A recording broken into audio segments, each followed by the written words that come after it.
औज़ु बिल्लाहि मिनश्शैतानिर्रजीम बिस्मिल्लाहिर्रहमानिर्रहीम। अस्सलामु अलैकुम वरहमतुल्लाहि वबरकातुहू। उम्मीद है कि सब खैरियत से होंगे। ये आपके सामने जो स्क्रीन पे इस वक्त तरतीब नज़र आ रही है हरूफ तहज्जी की, ये थोड़ी सी डिफरेंट आपको नज़र आ रही होगी। इससे पहले आपने जो तरतीब पढ़ी वो अलिफ बा ता सा इस तरह से थी। ये वाली जो तरतीब है ये बहुत इम्पॉर्टेंट है। जब आप इंशाल्लाह आगे रूल्स करेंगे तो तब आपको इसकी इम्पोर्टेंस का अंदाज़ा होगा कि ये वाली जो तरतीब है ना, ये मखारिज के लिहाज से हरूफ तहज्जी की तरतीब है। यानी आखिरी मखरज से शुरू होके और स्टार्टिंग की तरफ, यानी ये मुंह की तरफ जो है वो उसका एंड हो रहा है, तो ये उस तरतीब के लिहाज से मखारिज की तरतीब के लिहाज से ये आपको नज़र आ रहा होगा।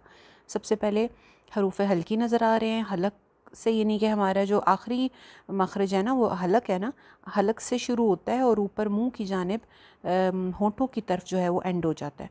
तो उस लिहाज से ये तरतीब है, बहुत इंपॉर्टेंट तरतीब है। इससे आपको बहुत सारी चीज़ें समझ में आएंगी। करीब करीब के मखरज के हरूफ कौन से हैं, एक ही मखरज से निकलने वाले हरूफ कौन से हैं, इसी तरह और भी बहुत सारी चीज़ें। तो ये आपने याद करनी है, जिस तरह से आपने अलिफ बा ता सा याद की और हमने सिखाया कि उसको राइमिंग वे में कैसे पढ़ना है, खूबसूरती के साथ कैसे पढ़ना है, बिल्कुल उसी तरह आपने इस तरतीब को भी याद करना है, इस तरतीब को भी खूबसूरती से पढ़ना है।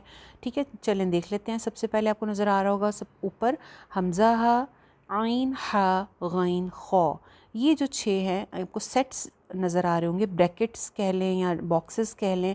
ये जो एक बॉक्स के अंदर जो लेटर्स नज़र आ रहे हैं वो एक ही मखरज से निकलने वाले हैं, यानी एक ही जगह से निकलते हैं। हमज़ा हा का मखरज एक ही है, हलक के नीचे वाला हिस्सा।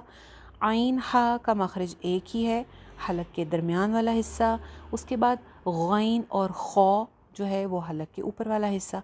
तो ये एक एक ब्रैकेट आपको याद होती जाएगी और ये छः के छः जो हैं ये पूरा का पूरा हलक है।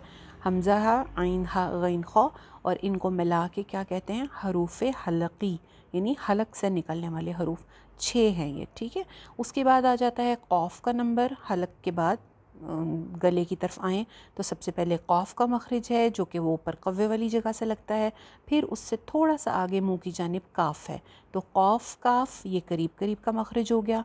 उसके बाद फिर आ जाता है जीम शीन या।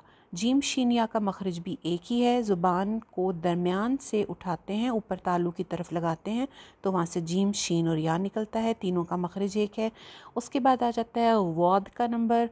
वॉद में जैसे आप पढ़ चुके हैं कि ज़ुबान की जो साइड्स हैं वो ऊपर वाली दाढ़ों से लगती हैं, ज़ुबान की नोक इस्तेमाल नहीं होती। उसके बाद आ जाता है लाम नून रॉ। लाम 8 दांतों से ऊपर के, नून ऊपर के 6 दांतों से और रॉ ऊपर के 4 दांतों से। ये करीब करीब के मखरज से निकलते हैं, 8, 6 और 4। उसके बाद आ जाता है तो दालता, दो दांतों की जानिब आए तो फिर तो दालता आ जाता है।